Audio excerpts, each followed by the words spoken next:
92, première section.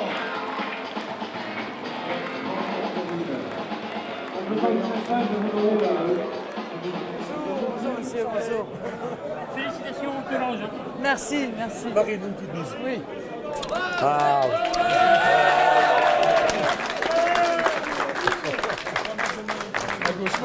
Bonjour.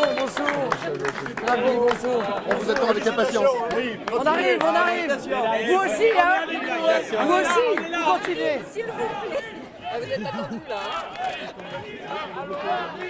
Marine Le Pen, vous venez chercher quoi quand vous venez sur un tel sommet? Je ne viens pas chercher quelque chose, même si je suis toujours le réceptacle de questionnements, d'informations. C'est très important d'aller à la rencontre des éleveurs pour discuter avec eux des dangers que nous dénonçons depuis longtemps et des solutions pour s'en sortir. Mais je viens surtout leur exprimer mon soutien et leur rappeler quelles sont les propositions qui sont les nôtres et leur rappeler que ça fait très longtemps que nous avons détecté les difficultés auxquelles ils sont confrontés aujourd'hui, qu'il n'y a surtout pas de fatalité. Il n'y a pas de fatalité, ils font un travail remarquable, ils le font depuis des générations et moi je vais me battre pour qu'ils continuent à pouvoir le faire pendant des générations. Bonjour mes amis. Merci. Vous avez vu cet accueil? Merci. Ah bah là, on n'est pas à Paris. Hein. Les Français refusent d'être à genoux, refusent qu'on les mette à genoux, ils refusent de mourir. Et ce sursaut qu'on sent ici d'espérance, évidemment, ça fait chaud au cœur parce que tout est possible maintenant. Et donc, Il s'appelle Flemmard, donc il est un peu fatigué. Splendide Flemmard. Il était au salon de l'agriculture cet hiver. Ah, et toi, tu n'es pas sénateur. Et non. Par contre, on a Enfin, un canon comme ça. Hein? Par contre, on a notre taureau, il s'appelle député. Ah. Moi, mes députés sont des taureaux aussi, vous savez. Hein? Protéger tout ça, protéger C'est à l'agriculture. un savoir-faire comme ça. On en a besoin. Ah, des animaux comme ça, faut pas que ça disparaisse. Hein. Bon, qu'est-ce que vous nous promettez pour le monde agricole? Ah, Parce qu'on a une race locale, la race Aubrac, qui vit sur un territoire et notre pays vit parce qu'il y a un monde agricole, une race liée au pays. Et si on est concurrencé dans nos régions, c'est une race qui disparaîtra Bien et sûr. surtout un territoire où il n'y aura plus personne. mais vous avez le plus bel allié, c'est le peuple français, avec vous. Bon, encore faut-il qu'il puisse détecter les produits qui sont nés, élevés, abattus, transformés en France. Voilà, bon. Alors ça, il va falloir continuer à se battre parce que l'Union européenne l'empêche, précisément parce qu'ils veulent interdire le patriotisme économique.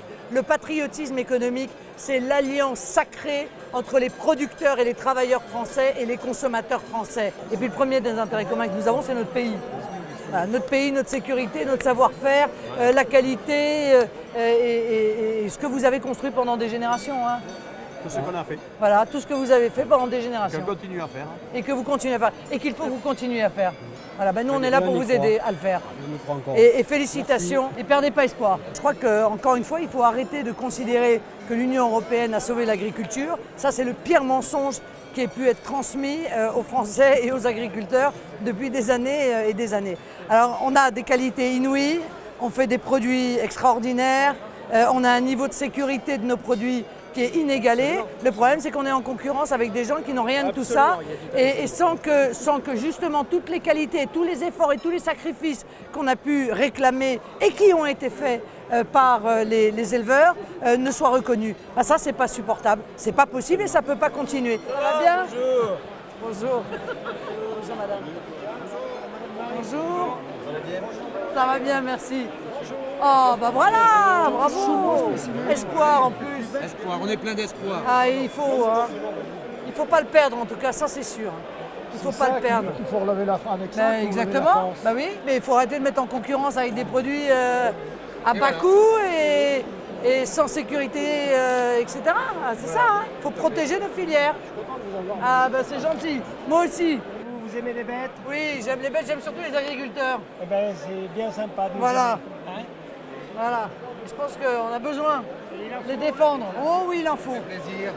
Vous n'avez pas peur que ça vous monte à la tête, que ça vous fasse comme les autres? Moi, ce que je veux, c'est que la politique change, c'est ça. Si on est là aujourd'hui, c'est parce qu'on a eu du savoir-faire de nos parents, de nos grands-parents. C'est ça, c'est ouais, des aujourd'hui, générations on de oublie travail. Des générations de travail On nous met des qui normes et on oublie sont en le danger. savoir-faire. Une vie, on a des enfants, on nourrit des Non, écoles mais à je veux côté. dire, évidemment. On a aucune...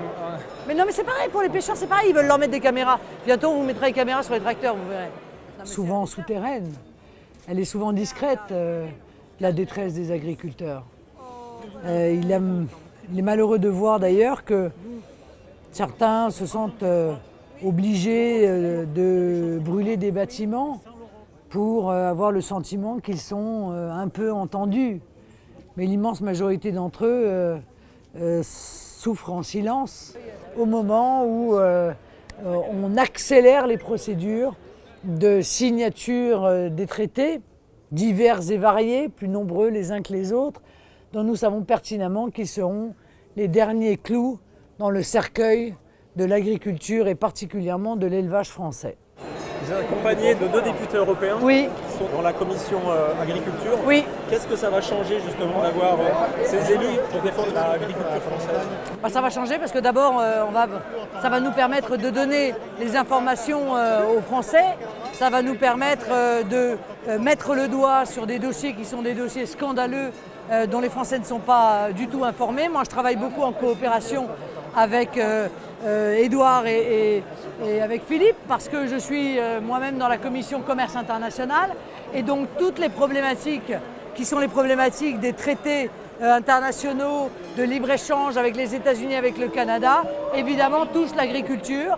Donc il est essentiel que nous menions le combat là-bas avant de pouvoir le mener au niveau national. D'abord, je retiens toute cette jeunesse qui fait chaud au cœur parce qu'elle n'a pas envie de tomber dans le fatalisme, elle a envie de se battre, elle aime notre pays et elle veut contribuer au combat politique pour la sauvegarde de l'agriculture.